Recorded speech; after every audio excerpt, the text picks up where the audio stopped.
Good morning, Lewis. I'm Logan Kapp along with Hannah Gasick. We hope you can start your morning with us here every Tuesday live at 8:30. Yeah, welcome back, everyone. We hope you're having a great Tuesday morning. I'm excited to spring break next week. Are you excited, Logan? You have any big plans? I am excited, and I can't even believe that spring break is already here. I feel like we just started this spring semester, and now we're already going on break, which is great, and it's still cold outside. I know, it doesn't feel very spring break-ish. No, it absolutely does not. But even though it's cold outside, I'm going to Canada for spring break, so I just want to get more cold, I guess, going north. You know, and I think that'll be a fun time. I'll be first time traveling out of the country, which is fun. Had to get my passport, which was a whole experience in itself. But it'll be a fun time. We get to see the Hockey Hall of Fame, big hockey guy. So, yeah, but hopefully it's not too cold there. What are you doing for spring break? I'm going into the warmer temperatures. I'm heading to Florida, so I will be nice and warm while you're over there cold. Yeah, jeez. What are you going to Disney World or something? What are you am doing? going to Oh Disney my World. gosh, that's a fun time. What's your favorite part of Disney World? I've only been once when I was like 6, so I don't really remember a whole lot of what's going on. See, I just love every part of Disney World. I love the shopping, the food, the rides, just the atmosphere. It's the happiest place on earth. It really is, Hannah.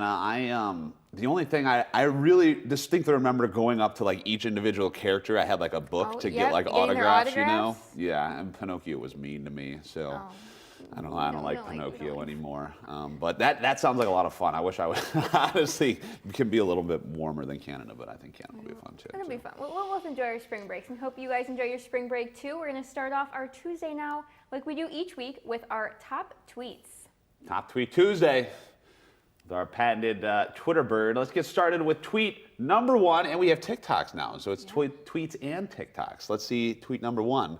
Oh, this is mine. I just thought that it was so cute because the dog's paw looks exactly like its face. It really does. That's a little cute dog to start off our Tuesday morning, our first tweet of the morning. Yeah, right. It reminds me of my old dog, which is kind of sad, but yeah, the dog is really cute, and it does. It really does. You can see like the nose and the eyes there too. Wow, that is impressive. And that is his paw, right? I think it's supposed to be. Interesting. Well, that's cool. I like that. But we can see tweet number 2 now. Let's see tweet number 2. Oh yeah, you know what time? It's dad joke time here on Good Morning Lewis. What do you call a zombie who doesn't joke around? Dead serious. Dead serious. Yep, we're gonna just let that one soak in for a second. I'm speechless. I'm speechless. That's really funny though. I feel like I don't know. I like my dad jokes. You know that. Yeah. That's how we roll. Top Tweet Tuesday. But cool. Let's see tweet number 3 now. Oh, yep, we got this. We're bringing this back. I forgot about this, but I don't even know how old we were when it first came out. But the iconic dress.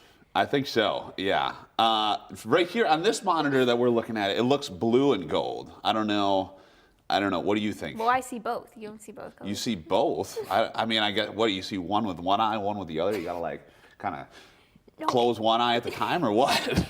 It's half and half. This dress is half and half. What do you mean half and half? I don't like. Is it a shadow or what?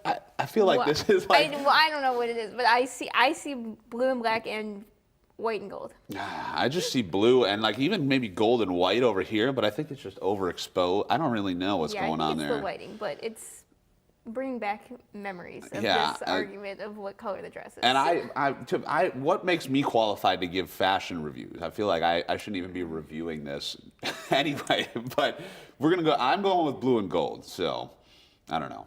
But we got tweet number 4 we can take a look at now. Yeah, we got a little bit of motivation here on Tuesday. You know I love my motivation. We love motivation. Absolutely. Don't miss out on something that could be amazing just because it could also be difficult. I feel like all of the motivation that we talk about here on Good Morning Lewis has to do with like college students. I feel like this especially applies to at least how I was feeling in college, is that you really want to try new things, even though it might be difficult, you might not be good at it. You really got to give it a try something new, learn a new skill, which we'll learn some new things in just a couple minutes, but you always want to try it, and just because it's difficult isn't a reason to not do it. Right, no, that's great advice, great motivation, especially for college students. I agree, yeah. Absolutely. Definitely. Yeah, I think we also have some TikToks we could take a look at. Love that. Let's see TikTok number 1. Leftover pizza hack. Oh, yeah.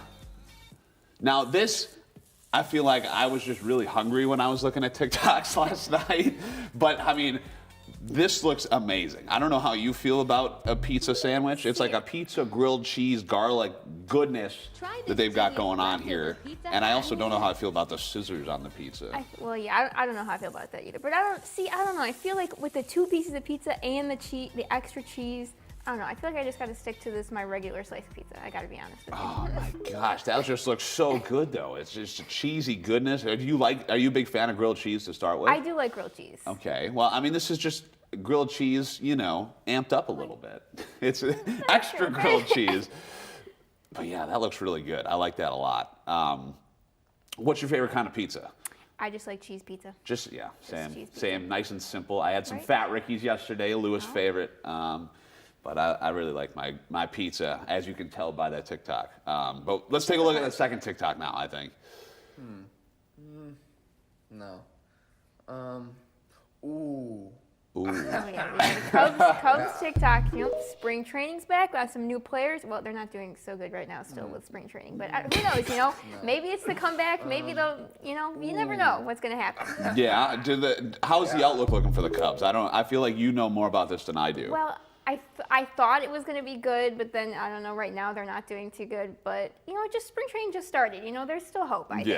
And you got to stay hopeful. I feel like Chicago. I don't know if Chicago sports are really in a good spot right now. No, I don't think any Chicago sports are in a good But hopefully, I'm a Cubs fan, so I'm gotta root for the Cubbies. Exactly, but, you gotta root for the Cubs, I yeah. hope so.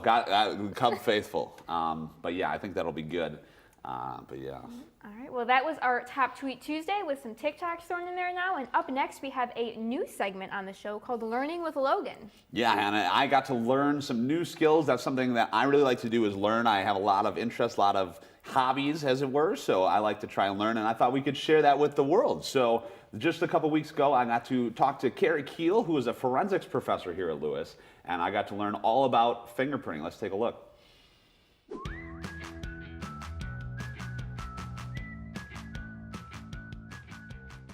Hey, good morning, everyone. Welcome to the first installment of Learning with Logan. I'm Logan. Today we are here with Carrie Keel, who is an adjunct professor here at Lewis, and we're going to do some fun stuff today. Carrie, welcome. Thanks for being here with us. Thanks for having me, Logan. I appreciate it. Yeah, absolutely. We want to talk a little bit about what we're going to do here today.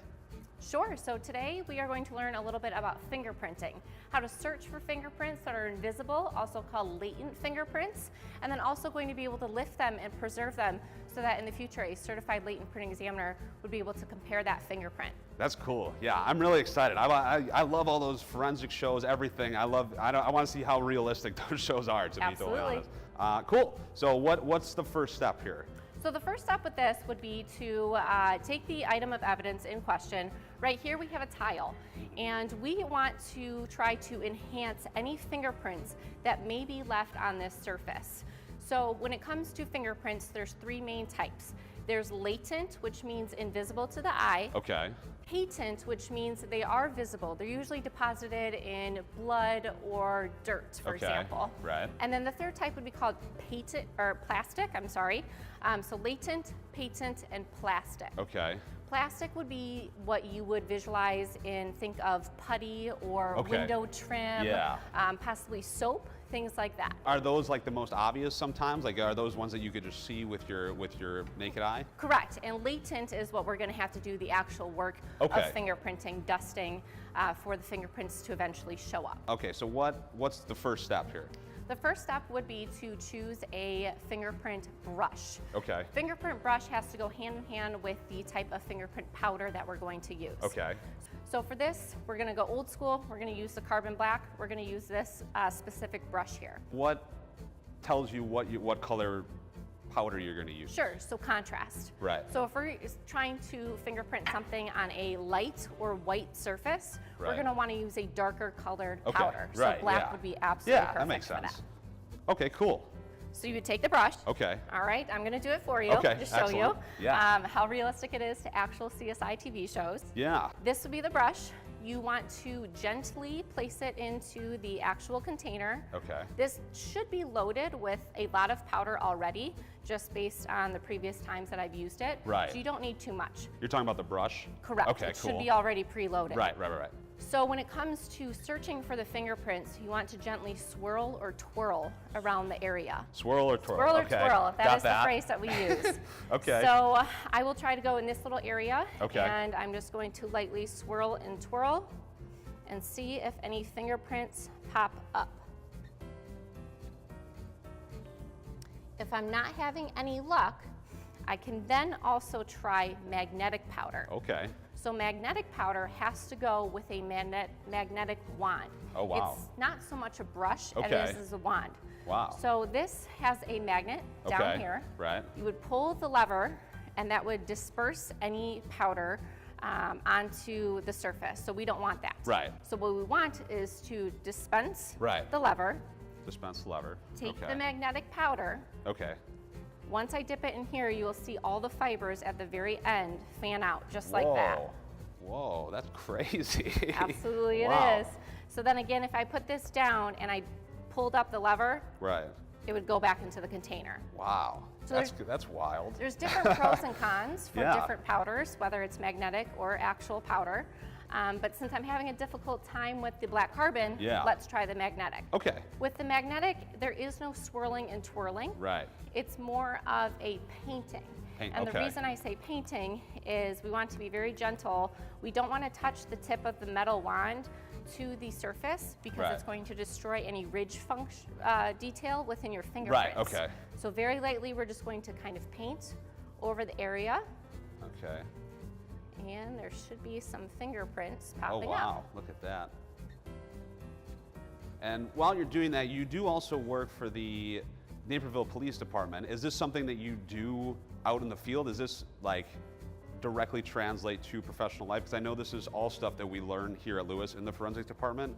So are these skills that you use out in the field as well? Correct. So I've been a certified crime scene investigator with the city of Naperville for just over 6 years. So this is exactly what I'm teaching my students here at Lewis. Yeah. I want them to gain some hands-on experience while also learning real-world case studies Yeah. provided by me. So I'm going to take this, Right. I'm going to steady speed, lift it like that. Okay. The Goldilocks ratio, like that. Yes, All right. exactly. Excellent. And now I'm going to place it onto the tile, Right. ideally with little to no air bubbles. Oh wow. Okay. Yes, which can be difficult when you're out in the field, for Yeah. example. Wind, snow, the conditions aren't perfect. Yeah, absolutely. But here in the lab, it's a lot simpler. Right. So I would take this Okay. and I would go from one side to the other. I would press this lip side down. Okay.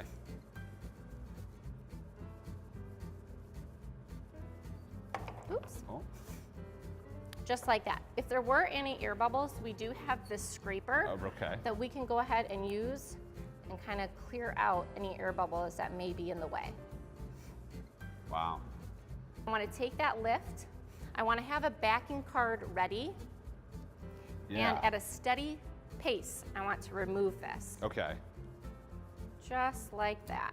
Oh yeah. Look at that. I have it on the tape. Yeah. And now I want to preserve it.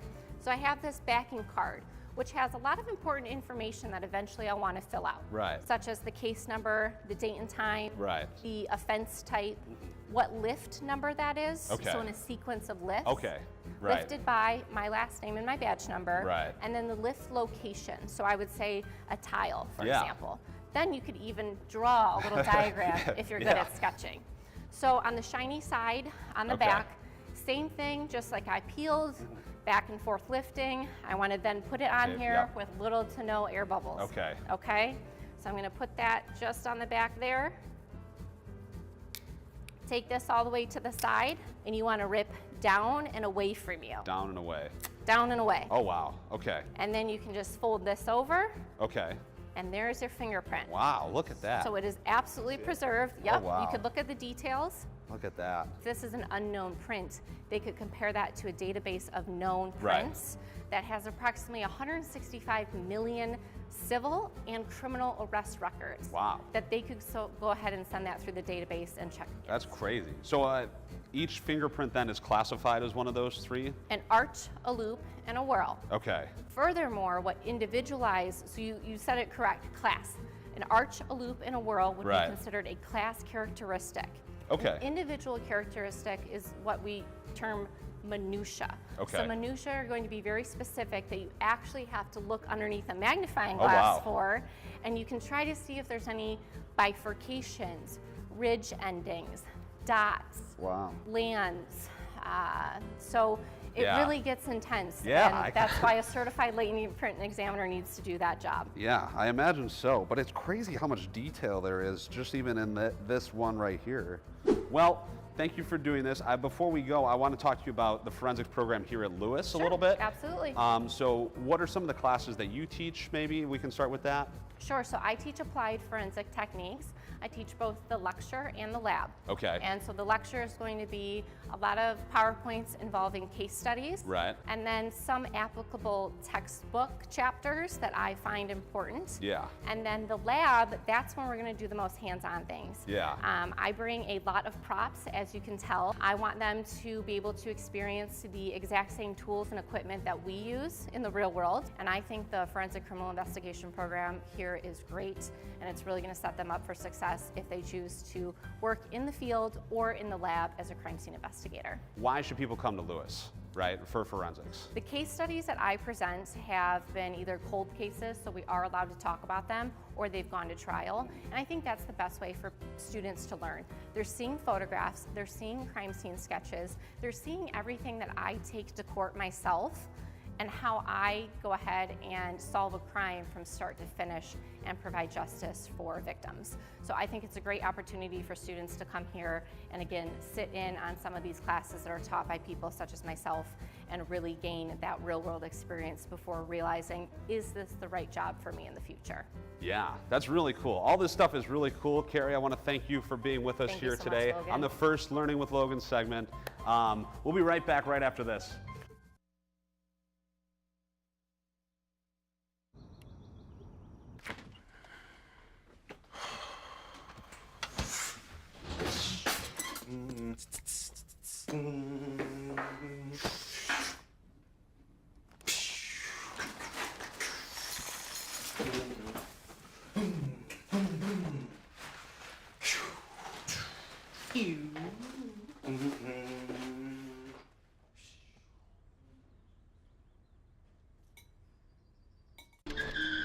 If I could go back and change it all, I would. I think I'm gonna miss you the most. I'm sorry. I'm so sorry. I'm so sorry. Or maybe it's just the little moments. If I could go back and change it all, if I could go back, I would. But I can't.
Thank you for that cool learning segment, Logan, and you're learning with Logan. So now I'm here with a senior nursing major, Alyssa Picardo. Welcome, Alyssa. Thank you so much Hi. for joining us today. Thank you so much for having me. So she is doing a community clinical project, a poverty simulation. So we're going to talk a little about that. So can you just tell us a little bit about what a poverty simulation is?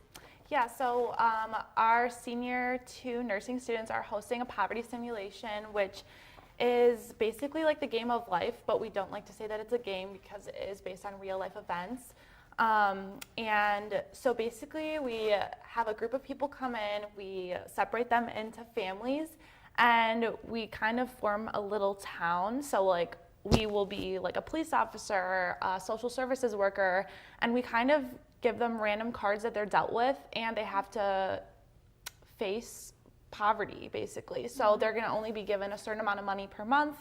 They're going to be given different medical expenses, children, school expenses, and they're going to have to learn how to live within whatever their means may be. So, yeah, it's interesting. Yeah, definitely to like put yourself in that mindset. I mean, what effects do you think this will have on those participating in this simulation? Well, we really want people to understand that poverty is not a personal failure. It's more of like a systemic issue. And we want people to understand what it's like to be a person in their shoes facing poverty, because you have to make those tough decisions like, do I pay for my tooth to get fixed this month, or do I buy groceries for my family? So it's just making those tough decisions and, you know, dealing with the cards that are dealt to you. So it's really interesting. And as nurses, we see a lot of patients who are uninsured and can't afford certain things. So it opened our eyes too, for sure. Right, I think it's really hard for us to put ourselves in that, in those shoes and in that position. So do you think that these poverty simulations are doing an effective job at like spreading awareness of those in poverty and kind of helping them? Yes, for sure. I think we just did our first one with a Head Start program in Joliet last week, and they are teachers who may have students that may face poverty. So I think even we had really good feedback from them saying that, you know, you're given random cards just like life deals at like gives to you, and you have to work with what you have. And I think that even though it's a simulation, it is really realistic, because you have to, you know, pay for transportation, pay for goods and services, and whatever you're left with is what you have for the rest of the month. So I think that we do a really good job at making it realistic, but we don't want it also to be like a game, just because we want to give credit to people who do face poverty, because it is a real situation and not a game. So Right, I it's been mean, for you interesting. personally too, like doing this simulation, what do you feel is the most like powerful part of the simulation, or what you take away from it most? I think the participants definitely take a lot away, but I think the nursing students, us running it, we have taken a lot away too, because as I kind of previously mentioned, we see so many people who can't afford healthcare. And again, it's not like a personal failure of our patients, because sometimes, you know, they are dealt with things that they can't overcome. So it's sad to see that, you know, maybe that it is a systemic issue, and then whether it's healthcare or not being able to afford rent, you know, as things go up, it's hard to be able to make enough money to carry on through the rest of the month. So I think it made us realize what our patients may go through, and I think it'll make us like more empathetic and understanding, for sure. Right, yeah. And what kind of goes into planning and like executing this kind of simulation? Yeah, so it's been a lot of planning on our end. We have to make sure we have enough participants. So we're actually running one at Lewis next month on March 24th. So we're gonna try to get some Lewis students there. So yeah, we have like these kits that have folders that have all of the different families in each folder, and the families will have like what their job is, how many kids there are, different situation for each family. And we basically separate them into each family, and then us nursing students are like the workers. So I was a police officer at my last one, so if people were stealing money or leaving their kids at home to go work, that's a bad thing, obviously. So I would have to like go fake arrest them, and they would have to pay bail to get out. But it is realistic, because some people actually have to face that. Like if they can't afford a babysitter for their baby, do they go to work to be able to provide food on the table, or do they not and stay with their baby if they don't have anyone? So it's a lot of planning involved and a lot of being organized, but I think in the end, like the result is really worth it. Right, yeah, it definitely sounds like it. And are you interested in continuing to doing these type of simulations or similar things in the future? I think simulations is something that the College of Nursing does a lot, because even we have other ones where it's like a fake patient and you have to react to that situation. And I think we all learn a lot from sims, because we try to make it as real as possible. And I think that just for community members and maybe people who haven't ever faced poverty, it is a good thing to actually see in front of you what your leftovers are for the month and what you have to work with, because it is like a lot of personal decision making. We did there's an online sim that we did in our class, and we all were kind of arguing about what decision we would all make, and it was kind of interesting to see what everyone's priorities would be. So it's really just like a personal decision, and I think that the sim did a really good job at forcing people who may have not gone through that to go through it. So yeah, it was interesting. Right. No, it sounds like a great experience. Like, not just for nursing students, just for everyone Yes. to, see that side of the situation and stuff. So thank you so much for being you. with us, Alyssa, and telling us more about the poverty simulation. And it's next month, right? Yeah, Open it's to Lewis students. March 24th at 6 p.m. It only takes about an hour, so we're still looking for people to sign up. And it's a really, really good experience, and it's a lot of fun to learn about yourself. So Definitely yeah. great. Thank you so much. Thank you. Well, that is it for today. We hope you can start your Tuesday morning with us every week, but next week is spring break, so we'll be back in 2 weeks. So we hope to see you back here at 8:30.